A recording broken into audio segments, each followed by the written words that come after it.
தேர்தல் கூட்டணிக்காக தேமுதிகவுடன் தங்கள் கட்சி பேரம் பேசியதாக வைகோ கூறுவது பொய் பிரச்சாரம் என தமிழக பாரதிய ஜனதா தலைவர் தமிழிசை சவுந்தரராஜன் குற்றம் சாட்டியுள்ளார். மேலும் வைகோவின் இந்த பேச்சு விஜயகாந்தை கொச்சைப்படுத்துவது போல் இருப்பதாகவும் தமிழிசை கூறியுள்ளார். 2014 ஒரு மாற்றம் ஏற்பட வேண்டும் என்ற ஒற்றை குறிக்கோளோடு தூய அன்போடு எங்களோடு அவர்கள் இணைந்தார்கள்.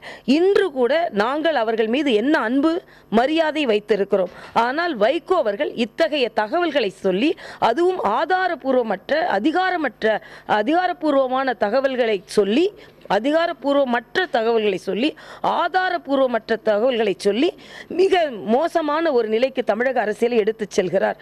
அதனால் யூகங்களுக்கு நான் பதிலளிக்க விரும்பவில்லை.